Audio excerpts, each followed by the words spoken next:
আজ আপনাদের 17তম ক্লাস। এখনকার ক্লাসগুলো অনেক গুরুত্বপূর্ণ।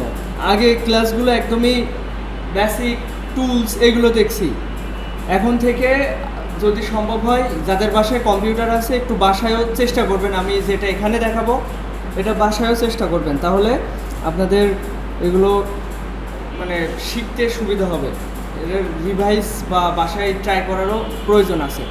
তো খেয়াল করেন, আজকে ইমেজ ট্রেস দেখব, সার্কেল লোগো এবং এই লোগোটা কতভাবে সেভ করা যায় আমরা ওইটা দেখব। মানে একটা ক্লায়েন্ট কি কি ধরনের ফাইল এক্সপেক্ট করে বা তাকে দিতে হবে, আমাদের সব ধরনের ফাইল সেভ করে আমরা রেডি করা শিখব। ঠিক আছে, তো শুরু করা যাক। ইমেজ ট্রেস গত ক্লাসে এটা দেখানোর আগেই ক্লাসের টাইম শেষ হয়ে গিয়েছিল, আজকে সেটা কমপ্লিট করব। তো ইমেজ ট্রেস করার জন্য আমাদের ইমেজ তো প্রয়োজন। সবার পিসিতে যেহেতু কম্পিউটার নাই, আমি একটা বলবো, গত ক্লাসে যেটা বলছিলাম যে একটা স্টার নিতে হবে। স্টার নিয়ে এটার স্ট্রোক কালার নান করে দিতে হবে এবং ফিল কালারটা ব্ল্যাক কালার রাখতে হবে। আমার কথা সবাই ক্লিয়ারলি বুঝতে পেরেছেন? যে স্ট্রোক কালার থাকবে না, এটা নান থাকবে, আর ফিল কালার ব্ল্যাক থাকবে। এবার এই তারাটা আর্টবোর্ডের মিডিলে অ্যালাইন করে এটাকে সেভ করতে হবে। কিভাবে সেভ করতে পারি? ফাইল থেকে এক্সপোর্ট, মনে রাখবেন ফাইল থেকে এক্সপোর্ট। এরপরে এই যে এক্সপোর্টের পরে তিনটা অপশন আছে, এর ভিতরে মাঝেটা এক্সপোর্ট অ্যাজ, এটাতে ক্লিক করবেন। করার পরে আমরা কোন লোকেশনে সেভ করব, আমি প্রথমে ডেস্কটপে ক্লিক করে দিচ্ছি। এরপর এখানে ইউজ আর্টবোর্ডের বাম পাশে একটা বক্স আছে, এখানে একটা ক্লিক করবেন। এখানে তাহলে টিক চিহ্ন চলে আসবে। এখানে চেকমার্ক দেওয়ার পরে এখানে আমি একটা নাম দিতে পারি, আর যদি মনে করি যে নাম দরকার নাই তাহলে আনটাইটেল ওয়ানই থাকুক। এরপর এক্সপোর্ট। এরপর এখানে আরেকটা পপ আপ আসলো। এখানে এই বিষয়টা আপনাদের একটু বোঝাই। এখানে কালার মুড RGB হবে না CMYK হবে। এমনকি আরেকটাও কালার মুড আছে, সেটা হচ্ছে গ্রে স্কেল। তো যে কোনোটা আপনি দিতে পারেন, আপাতত RGBতেই থাকুক। আপনারা হয়তো জানেন RGB মানে যেগুলো আমরা অনলাইনে ফোনের স্ক্রিনে কিংবা কম্পিউটার স্ক্রিনে দেখবো, সোশ্যাল মিডিয়ায় দেখবো, সেগুলোকে RGB কালার মুডে রাখবো। আর যেগুলো আমরা প্রিন্ট করতে চাই, প্রিন্ট, সেইগুলো CMYK। আর গ্রে স্কেল সম্পর্কে আমার জানা নেই। আচ্ছা, এরপরে কোয়ালিটি যত কমাবেন তত ইমেজের কোয়ালিটি খারাপ হবে এবং সাইজ কম হবে। আর যত বাড়াবেন তত ইমেজের সাইজ বড় হবে। সাইজ বলতে যে মেগাবাইট, সবাই তো জানেন 1 MB 2 MB এরকম। তো এটা যত বাড়াবেন তত MB বাড়বে। আর এখানে রেজুলেশন আচ্ছা, এখানে আরও 3টা অপশন রয়েছে। এখানে বেজ লাইন, আচ্ছা এটা হচ্ছে compression method, base line standard, base line optimise. তো এই যে এটা তো দেখার দরকার নেই। এখানে রেজুলেশন 300 PPI দিলে এর কোয়ালিটি অনেক হাই হয়, আর যত PPI কম দেবেন তত কোয়ালিটি খারাপ হবে। এগুলো আমাদের বেশি কিছু দেখার দরকার নেই। আমরা এখানে কোয়ালিটি হাই রাখবো আর PPI 300 PPI রাখবো, এতটুকুই আপনাদের মাথায় রাখেন। এরপর যদি আমি ওকে দিই, তাহলে এই আর্টবোর্ড সহ এই তারাটা আমাদের ডেস্কটপে সেভ হয়েছে। এই যে ডেস্কটপে এটা সেভ হয়েছে, এটা গত ক্লাসেই দেখানো ছিল। তো আমরা আজকে যেটা দেখবো সেটা হচ্ছে, আচ্ছা সবার আগে আমি 2 মিনিট সময় দিচ্ছি, আগে একটা স্টার আপনারা সেভ করেন। তারপর আমরা এই স্টারটাকে ইলাস্ট্রেটরের আর্টবোর্ড, আচ্ছা এবার খেয়াল করেন, সবার হয়েছে না এটা? এবার দেখেন আমরা ইমেজ ট্রেস দেখবো। এটা আমরা যখন সিলেক্ট করছি মাঝখান থেকে ক্রস চিহ্ন আসছে, এটা এমবেড করে ফেলেন। এই যে এটা সিলেক্ট করার পরে এই যে উপরে এমবেড, এটাতে ক্লিক করেন, করলে মাঝখানে পুরো চিহ্নটা চলে যাবে। হয়েছে না সবার? এবার একটু খেয়াল করেন, আমাদের এটা কি বলেন তো? ইমেজ, একটা পিকচার, আর এটা একটা ভেক্টর। ঠিক আছে, ভেক্টর ইমেজ আর ভেক্টরের ভিতরে পার্থক্য কি? ভেক্টরে আপনি যতই জুম করেন এটা কিন্তু ফাটবে না, এটা একদম কোয়ালিটি একদম পারফেক্ট থাকবে। কিন্তু আপনি যখন এরকম ইমেজকে জুম করবেন দেখবেন এরকম পিক্সেলেটেড হয়ে যাচ্ছে, পিক্সেলেটেড এরকম। এদের 4 কোণা বক্স, এগুলো এক একটা পিক্সেল। এই পিক্সেলের সমন্বয়ে যে কোনো কিছু তৈরি হয়, মানে এই কম্পিউটারের সব কিছু পিক্সেলের উপরে তৈরি হয়, তো ওইগুলো দেখা যায়। তো এখন আমরা এটাকে ভেক্টর করার চেষ্টা করব। তো ভেক্টর অনেকভাবে করা যায়, এর জন্য আলাদা একটা সফটওয়্যার আছে, ওই সফটওয়্যারটা ইনস্টল করার প্রসেস আমি দেখাই দেব। তার আগে একটু খেয়াল করেন সবাই, আমরা যখন এটা সিলেক্ট করছি উপরে, আমি ক্রপ ইমেজটা আগেই দেখাইছি, আপনারা যদি মনে করেন ক্রপ ইমেজ করবেন এভাবে ক্রপ করতে পারেন। এই যে এখানে বাউন্ডিং বক্স মতো আছে, এখানে মাউসের কার্যটা নিয়ে গেলে এরকম তীর চিহ্ন হয়, তখন ক্লিক করে এখানে অ্যাপ্লাই করলে ওটা ক্রপ হয়ে যায়। এটা তো আগেই দেখাইছি। এর পাশে এখানে দেখেন ইমেজ ট্রেস নামে একটা অপশন আছে, এর ডান পাশে অ্যারো চিহ্ন আছে, এই অ্যারো চিহ্নতে যদি ক্লিক করি এতগুলো অপশন আছে। এই অপশনগুলো আমি একটু আপনাদের বোঝাই, একটু এদিকে মনোযোগী হন। আর আপাতত আপনারা চেষ্টা করেন না, আপাতত এদিকে খেয়াল করেন। প্রথমে আছে ডিফল্টভাবে এটা কোনভাবে কি করবে, এটা ডিফল্টভাবে এটা ভেক্টর করে দিবে। তারপরে আছে হাই ফিডিলিটি ফটো, লো ফিডিলিটি ফটো, 3 কালার্স, মানে যদি 3 কালারের লোগো থাকে আপনি এটা করতে পারেন। এখানে যেহেতু 2টা কালার, তাহলে আপনি এই 3 কালার দিয়ে এটা ভেক্টর করতে পারেন, মানে ইমেজ ট্রেস করতে পারেন।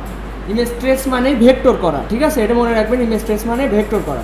6 কালার, আপনার যদি মাল্টিপল কালারের কোনো লোগো বা অবজেক্ট থাকে সেটা আপনি এই কালার দিয়ে ভেক্টর করতে পারবেন। আর দেখা যাচ্ছে অনেকগুলো কালার রয়েছে কিন্তু আপনি দেখছেন 3 কালার, তাহলে ওর ভিতর থেকে শুধু 3টা কালারই রাখবে আর বাকি কালারগুলো ওরা রিমুভ করে দিবে।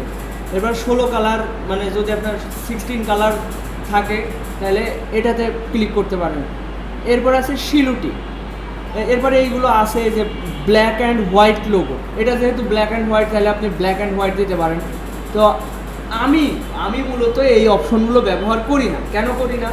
এটা কম্পিউটার স্লো করে দেয়, এটা ইমেজ ট্রেস করতে গেলে ইলাস্ট্রেটর আর কি হ্যাং মতো হয়ে যায়।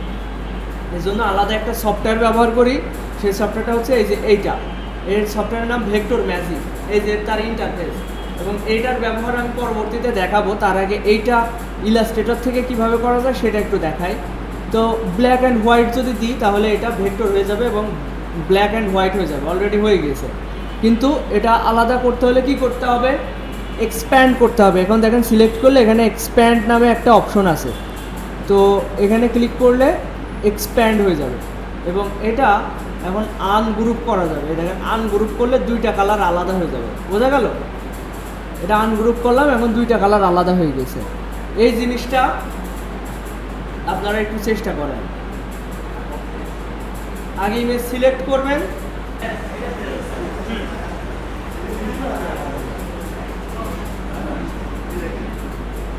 আচ্ছা আপনারা এই প্রসেসটা আরেকবার করেছেন না? আরেকবার না করলে কিন্তু ভুলে যাবেন, কারণ হচ্ছে এটা কয়েকটা প্রসেস রয়েছে।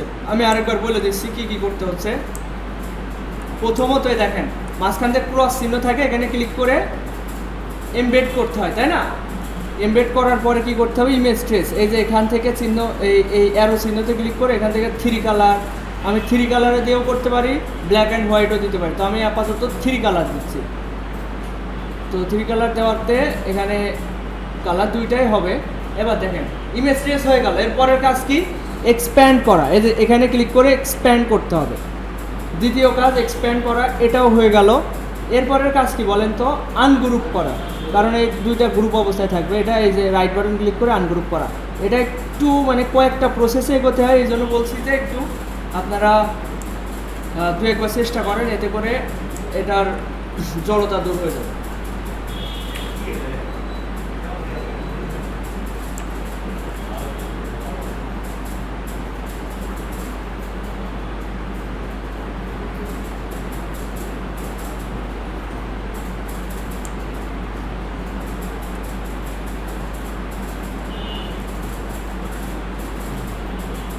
আচ্ছা প্রথমে আমি সার্কেল লোগোটা ট্রাই করতে পারি। আপনাদের এই সার্কেল লোগো আগেও দেখাইছি।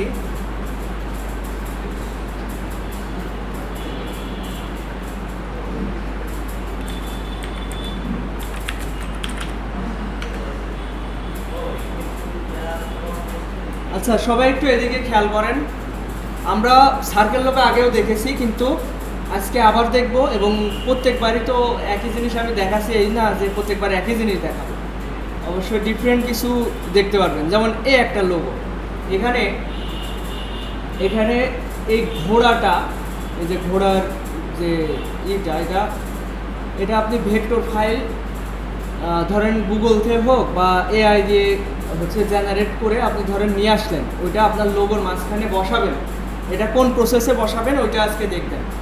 এই যে উপরে এই যে time to travel, enjoy your trip, এই যে লেখাগুলো এগুলোতে আপনারা লিখতে পারবেন, তাই না? আমরা কয়েকবার এটা শিখেছি, তারপরেও আজকে আমরা এটা দেখব। আচ্ছা, এই ধরনের লোগো একদম সহজ কাজ, কিন্তু এগুলোর কিন্তু ব্যাপক চাহিদা আছে। এই ধরনের লোগো প্রচুর চলে, ক্লায়েন্টরা এই ধরনের কাজ চায়। এই যেমন এই একটা লোগো, এগুলো অনলাইনে তো এমনি এমনি নাই, গুগলে সার্চ দিলে এগুলো তো এমনি আসছে না, কারণ এগুলো ক্লায়েন্টরা এই ধরনের লোগো হচ্ছে তৈরি করাতে চায়। এই ধরনের লোগো আমরা দেখব। তো প্রথমে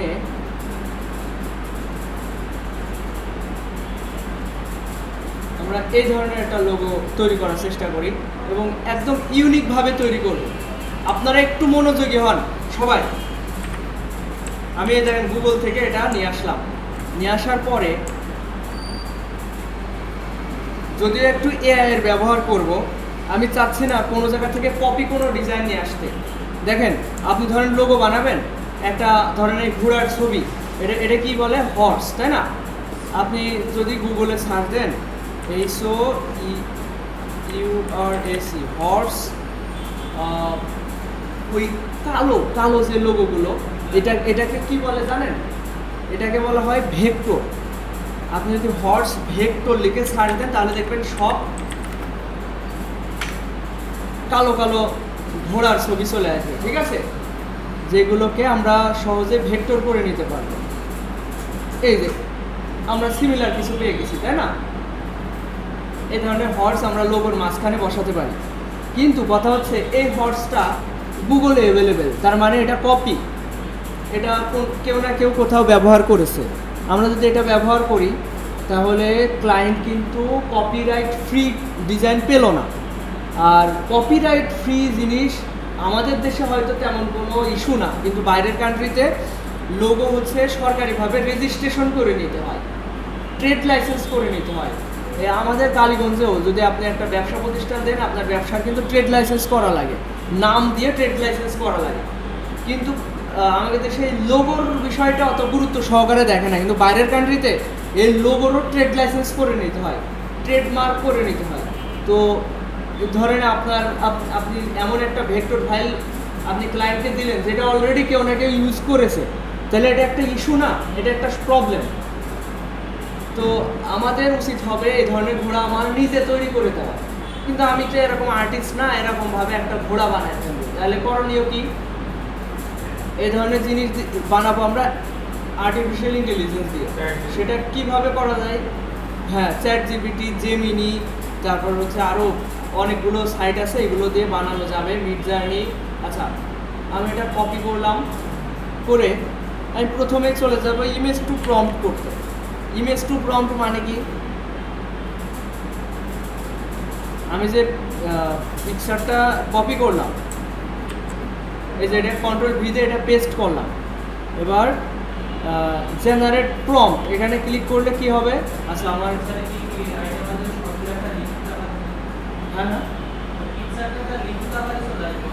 হ্যাঁ হ্যাঁ রাইট রাইট। আমি যে পিকচারটা দিচ্ছি এটা আমি যদি এখানে জেনারেট প্রম্পটে ক্লিক করি, প্রম্পট শব্দের অর্থ অন্য রকম হতে পারে, নির্দেশনা। হ্যাঁ, প্রম্পট আমাদের এসে নির্দেশনা। আমি যে আসলে কি পেতে চাচ্ছি এআইকে সেটা ভালো করে যদি আমরা না বলতে পারি তাহলে আমরা তো বেটার রেজাল্ট পাবো না।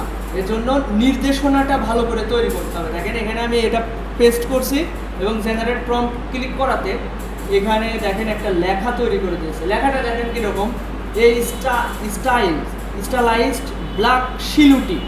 শিলুটি শব্দের সাথে আপনারা একটু আগে পরিচিত হলেন, ওই যে ইলাস্ট্রেটরের ইমেজ থেকে, এই যে হ্যাঁ ইমেজ ট্রেসে এই যে এখানে শিলুটিস মানে যে ব্ল্যাক আর কি ডিজাইন।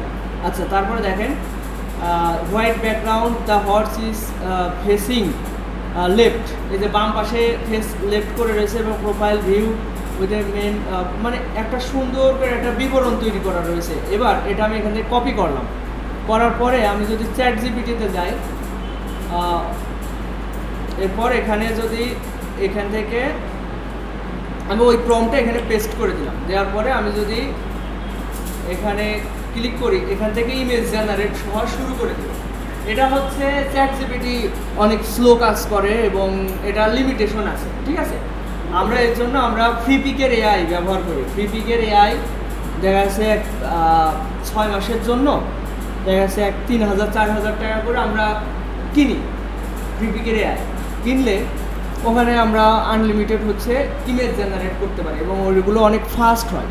আর এই চ্যাট জিপিটিতে জেনারেট করতে গেলে অনেক স্লো কাজ করে যে হ্যাঁ, এটা অনেক স্লো কাজ করে। দেখেন এতক্ষণেও এখনও তৈরি করতে পারি, আর এতক্ষণে আমার 3-4টে বানানো হয়ে যেত যদি আমি প্রিমিয়াম কিছু ব্যবহার করতাম। ওকে, তো প্রথম দিকে আপনারা অবশ্যই ফ্রিতেই কাজ করবেন, কিন্তু যখন আপনাদের ইনকামের একটা সম্ভাবনা আসবে তখন অবশ্যই এই দেখেন একটা ঘোড়া তৈরি করে দিয়েছে, যেটা কিনা একদম এইমাত্র তৈরি হওয়া এবং এটা আর কোথাও নাই, এটা একদম কপিরাইট ফ্রি।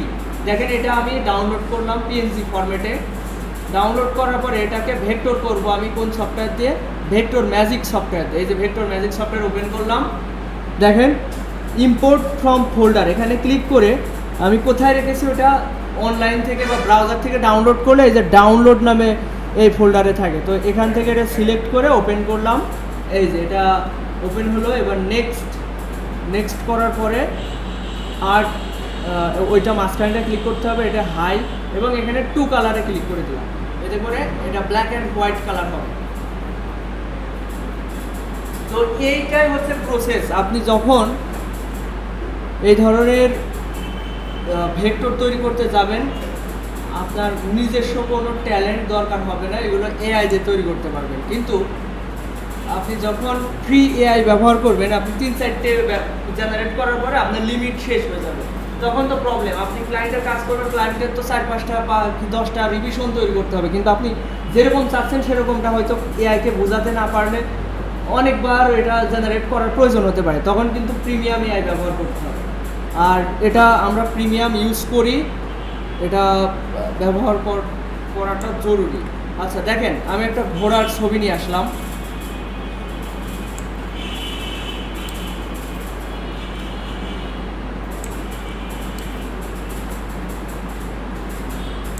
এটা একদম এইমাত্র তৈরি হওয়া এবং এটা কোনো কপিরাইট ইস্যু নাই, এটা অনলাইনে আর কোথাও পাওয়া যাবে না। আচ্ছা এবার দেখেন, আমরা এই ধরনের একটা লোগো তৈরি করার চেষ্টা করি। এ ধরনের লোগো আপনারা যদি রেগুলার তৈরি করতে থাকেন তাহলে ক্লায়েন্টের কাজ করার জন্য আপনার অনেক সহজ হয়ে যাবে।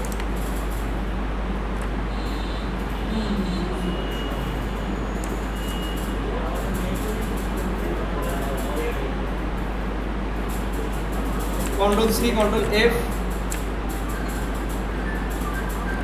এবং এটার থিকনেস আর একটু মোটা, তাই না? এই যে বাইরেটা একটু বেশি মোটা, একটু বেশি হয়ে গেছে, আর একটু কমায় দিই, ব্যাস। এবার এর আবার 2টা রয়েছে, Ctrl+C Ctrl+F।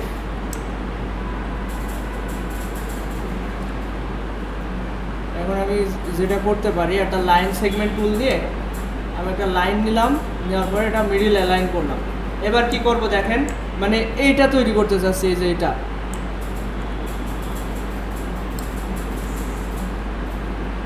এবার কি করা যায় দেখেন, শেপ বিল্ডার টুল দিয়ে এটা কেটে দিলাম, এটা কেটে দিলাম, এবার মাঝখানের এটা কেটে দিতে হবে, ব্যাস হয়ে গেল। একদম সহজ না? এই যে দাগ 2টা দিলাম একদম সহজে। এরপরে লাইন আছে, এবার লেখা 2টা লিখতে হবে, Ctrl+C Ctrl+F।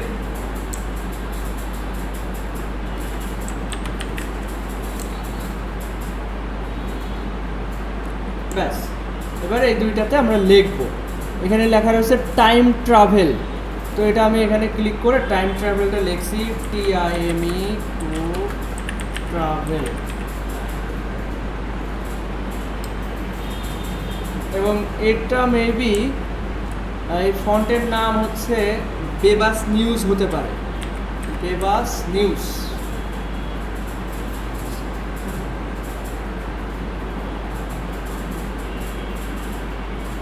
সিমিলার ফন্টও পেয়ে গিয়েছি। এরপরে আরেকটা লেখা লিখতে হবে, এটা আমি অল্টার প্রেস করে এর একটা ডুপ্লিকেট নিয়ে নিলাম, নিয়ে এখানে লিখতে হবে এনজয় ইয়োর ট্রিপ। প্রথমে এটা কপি করলাম, কন্ট্রোল সি। এবার চলে যাব টাইপ অনে পাথ টুলে। এবার এখান থেকে এখানে ক্লিক করে কন্ট্রোল ভি, এবং এটা একটু বেশি বড় হয়ে গেছে, এর সাইজটা একটু ছোট করে নিচ্ছি, ব্যাস। ওকে, এটা 200তেও হবে না, 300 দিয়ে দিই, এটা পারফেক্ট। কন্ট্রোল আর দিয়ে রুলার,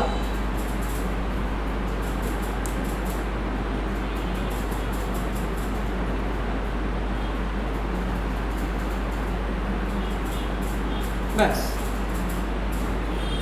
এইবার নিচেরটা এনজয় ইয়োর ট্রিপ।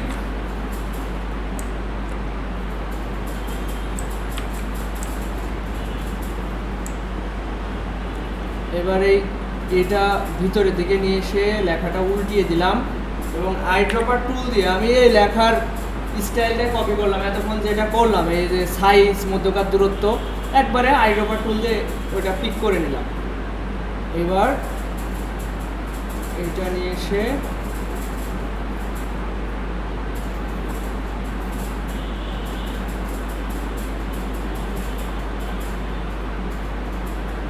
ব্যাস হয়ে গেল।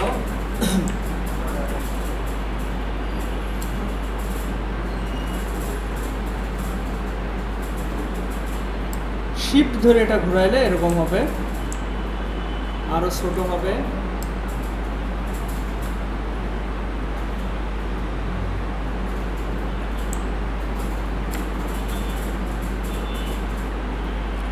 ব্যাস, দেখেন একদম সিমিলার লোগো হয়ে গেছে না? তো এই ধরনের লোগো যদি কপি করতে পারেন, দেখেন ক্লায়েন্ট কিন্তু ওর হচ্ছে স্যাম্পল ডিজাইন পাঠিয়ে দেয় লোগো ডিজাইনের আগে, যে আমার এরকম লোগো দরকার, এরকম লোগো দরকার, এখানে নামটা এই হবে, নিচের নামটা এই হবে, মাঝখানে একটা ভিন্ন ঘোড়া দিয়ে দিতে হবে।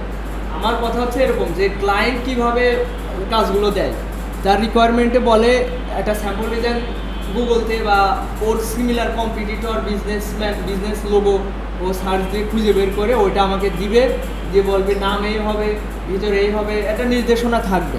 এবার ওর কথা মতো ওই নির্দেশনা অনুযায়ী আমরা লোগো ডিজাইন করি। তো কাজগুলো যদি আপনি শিখে যেতে পারেন, কাজগুলো করতেও যেরকম আনন্দ লাগবে, এবং এক একটা কাজের বিনিময়ে যে অ্যামাউন্ট পাবেন, তাতে বাংলাদেশের যে কোনো কাজের থেকে বেশি ইনকাম। এই জন্য যে ফ্রিল্যান্সিংয়ের প্রতি মানুষের এত চাহিদা বা আগ্রহ। তো কাজগুলো সহজ, শুধু একটু ধৈর্য ধরে শিখতে হবে। এখন আপনাদের তো ঘোড়া তৈরি করা এখন পসিবল না, সবার পিসিতে তো নেট নাই, নেট কানেকশন নাই। আপাতত যেটা করতে পারেন আপনারা, হ্যাঁ, মাঝখানে একটা তারা দিয়ে, এই আমি যেটা করলাম এতক্ষণে, এটা একটু করে দেখান তো। আমি কিন্তু এই লোগো আমি কিন্তু অনেকবার করে দেখাইছি, মানে আপনাদের দেখাইছি এবং আপনারা করেছেন। আমি চাই আপনারা মাঝখানে একটা তারা দেন, দিয়ে আমি যেভাবে লোগোটা বানালাম ঠিক এইভাবে আপনারা একটু করে দেখান। মনে করেন আজকে আপনাদের পরীক্ষা, আপনারা আসলে এই সার্কেল লোগো পারেন কি, দেখি পরীক্ষায় কে কে পাস করে। আমি আজকে কিছু আর দেখাবো, বড় বড় এগুলো একটু দেখা যায়, দ্রুত শেষ করেন, আমরা আরো এগোতে হবে।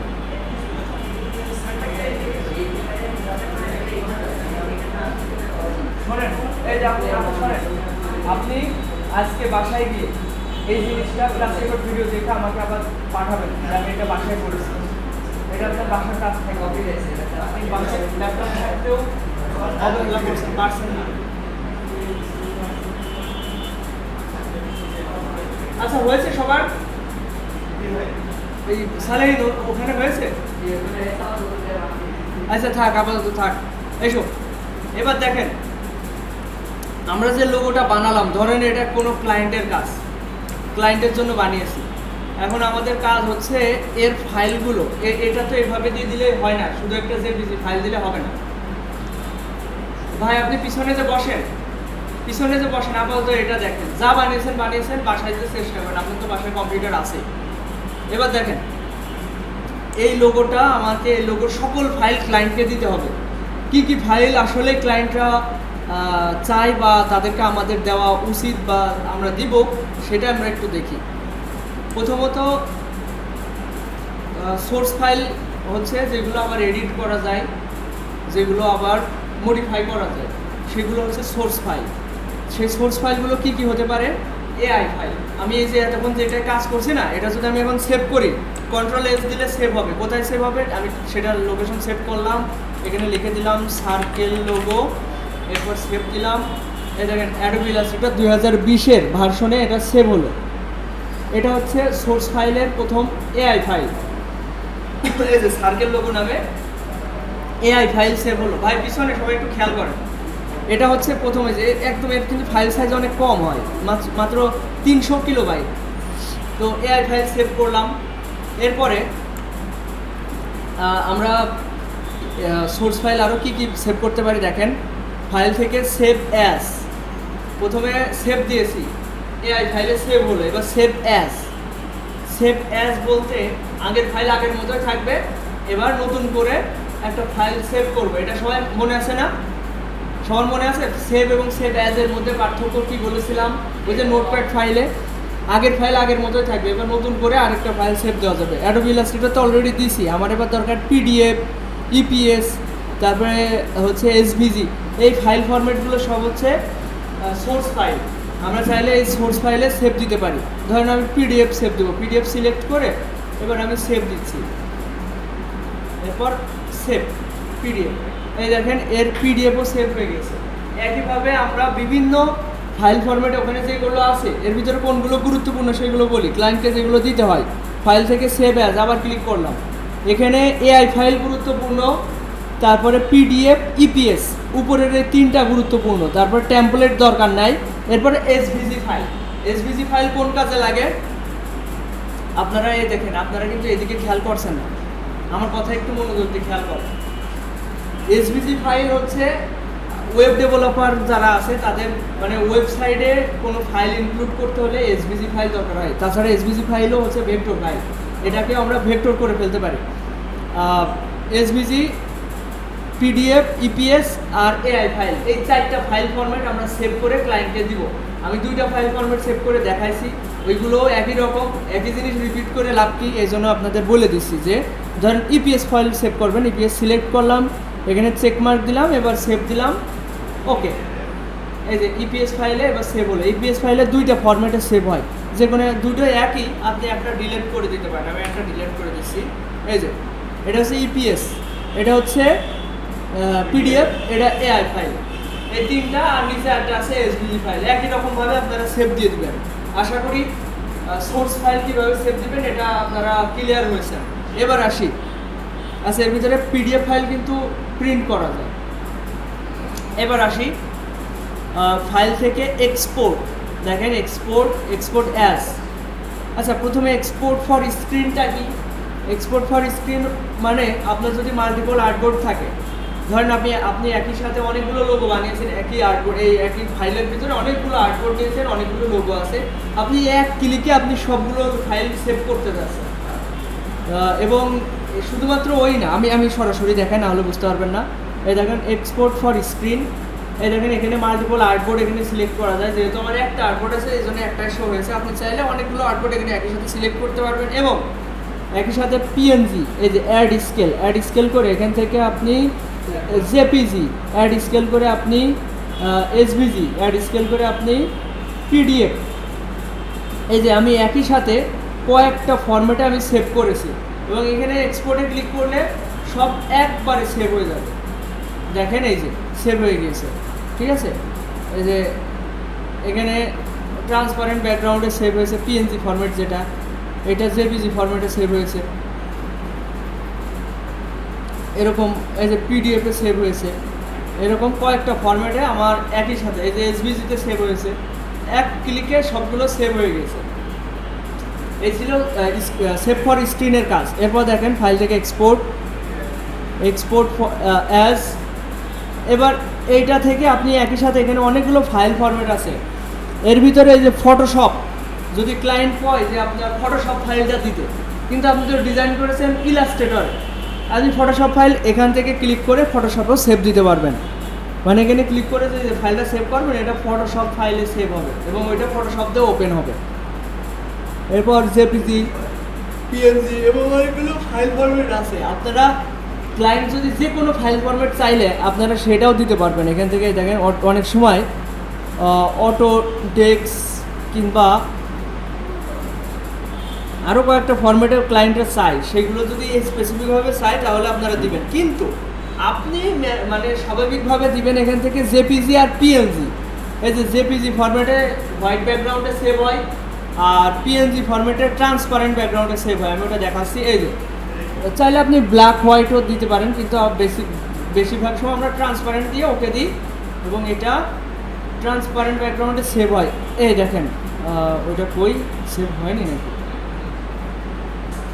ফাইল থেকে এক্সপোর্ট অ্যাজ। এটা সেভ হয়েছে পিডিএফ এর ভিতরে, আমরা ডেস্কটপে সেভ করব পিএনজি। এবার দেখতে পারবেন, এই যে এবার সেভ দিয়েছি, এবার ডেস্কটপে এই যে দেখতে পাচ্ছেন, এই যে দেখছেন।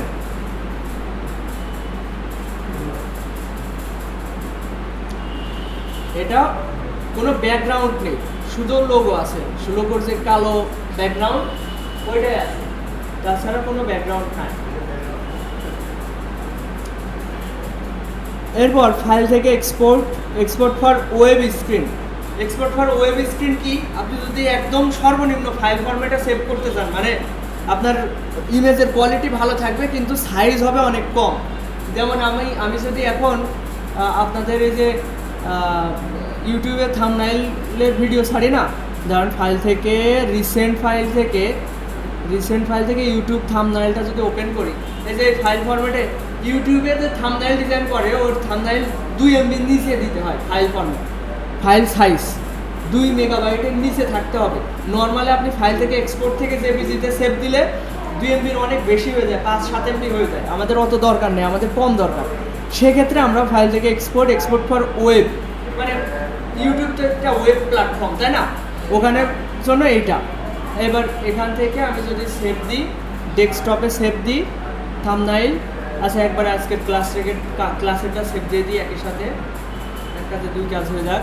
আজকে আপনাদের 17তম ক্লাস, এই যে 17 জাস্ট নাম্বার চেঞ্জ করলাম। ফাইল থেকে এক্সপোর্ট ফর ওয়েব, মানে 3 নাম্বারটা সেভ দিয়ে দেখাচ্ছি।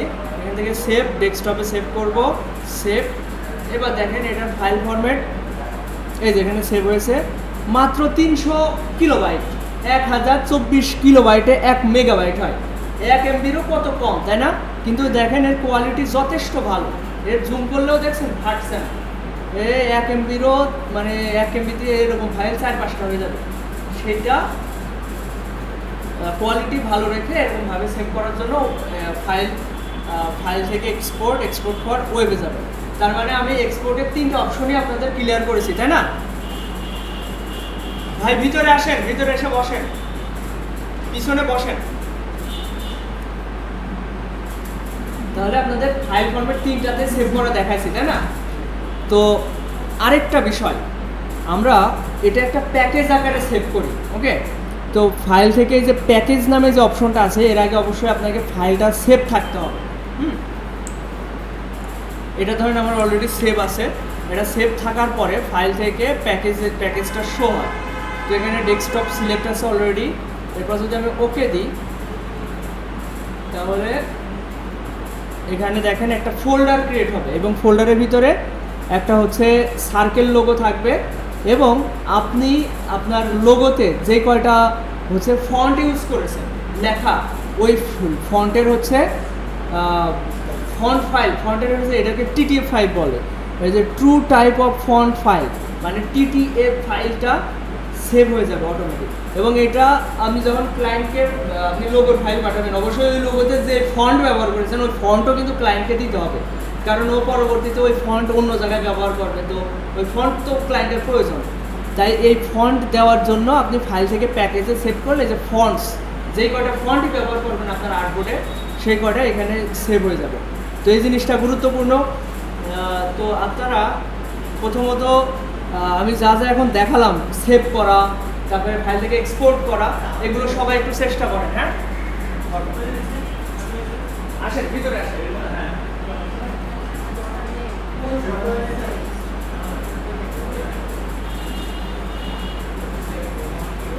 আপনারা পুরোপুরি বুঝে যাবেন, একটু খেয়াল করেন।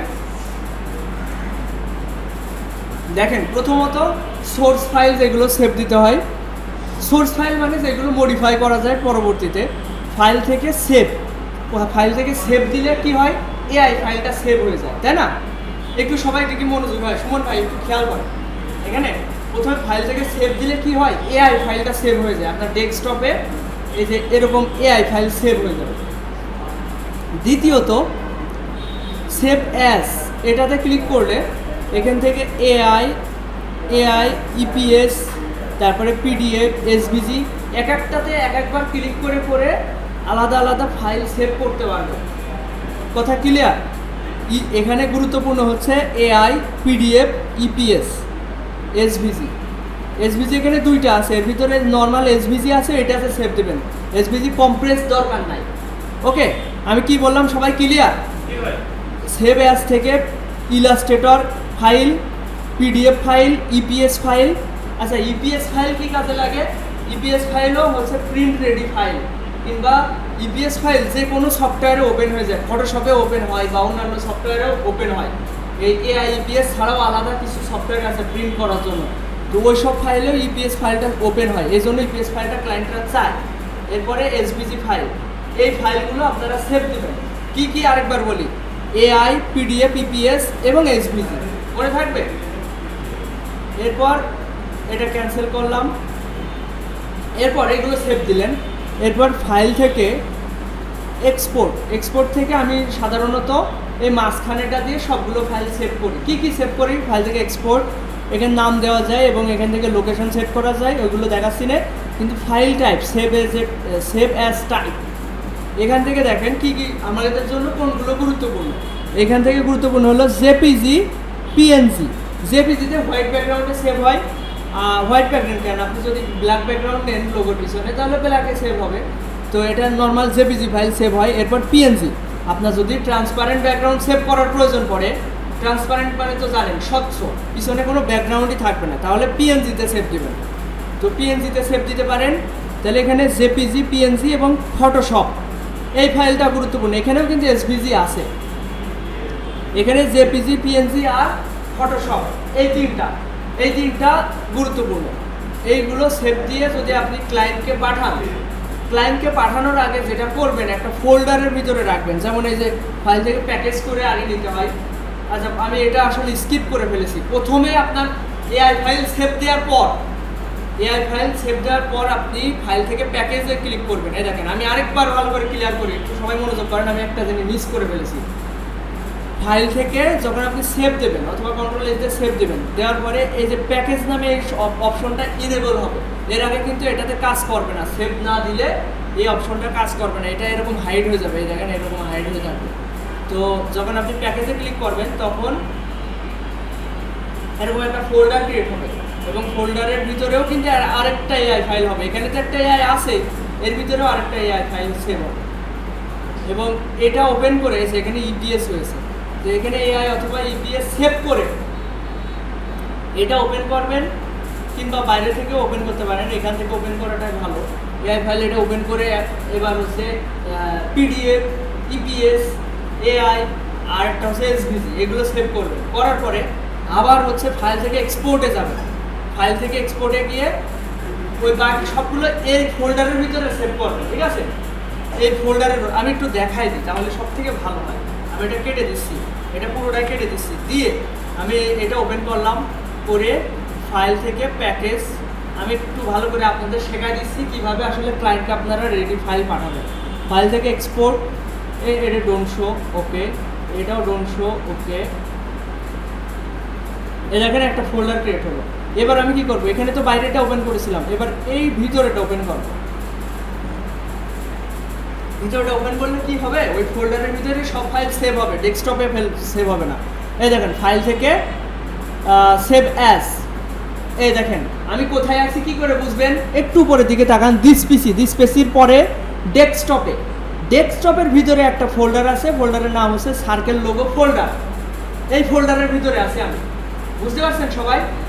দিস পিসির ভিতরে ডেস্কটপের ভিতরে একটা ফোল্ডার নাম হচ্ছে সার্কেল লোগো ফোল্ডার, এর ভিতরে এই ফোল্ডারের ভিতরে আসি এবং এখানে এখন সেভ হবে। আমি যদি এখন কিছু সেভ দিই, এই যে আমি পিডিএফ সেভ দিচ্ছি এবং এখানে নাম চেঞ্জ করা যেতে পারে, নামের পরে সার্কেল লোগো পিডিএফ এটা দেওয়া যেতে পারে, দিলাম।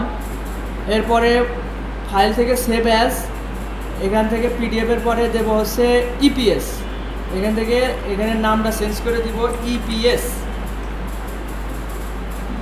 এটাও সেভ হয়ে গেল। এবার দেখেন আমরা এখান থেকে দেখতে পারবো, এই দেখেন এই যে ইপিএস ফাইল সেভ হয়েছে, দেখছেন? ও সরি, এটা টেমপ্লেট সেভ করে ফেলেছি, সরি। ফাইল থেকে সেভ অ্যাজ, এখানে ইপিএস দিতেছে, টেমপ্লেটে ক্লিক করে ফেলেছি, এই যে ইপিএস, আমি এটা সেভ দিচ্ছি, ওকে।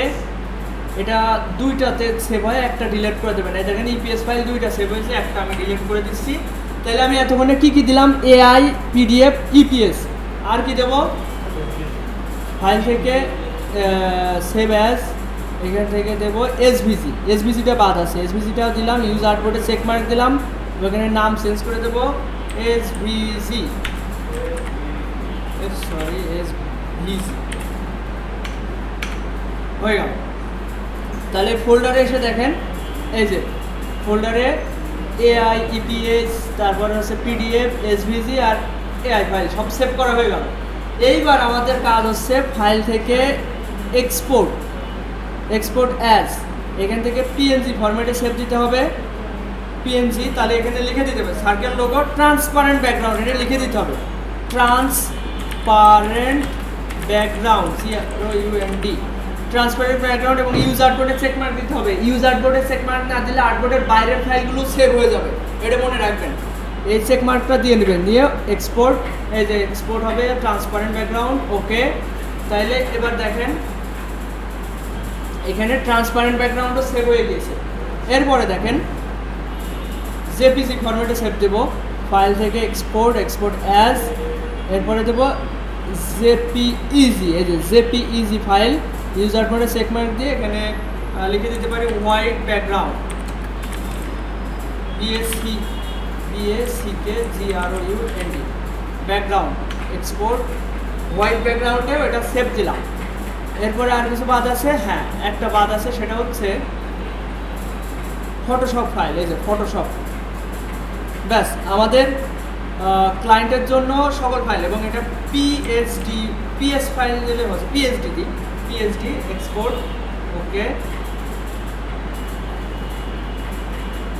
এই যে ফটোশপ ফাইল সেভ হয়ে গেছে, আমাদের সকল ফাইল রেডি। এমনকি এখানে একটা টেক্সট ফাইল আছে, টেক্সট ফাইলে এখানে বলা আছে কালার মোড কে নেওয়া, তারপর হচ্ছে কি কালার ব্যবহার করলা, কালারের কোডও এখানে দেওয়া আছে, ঠিক আছে।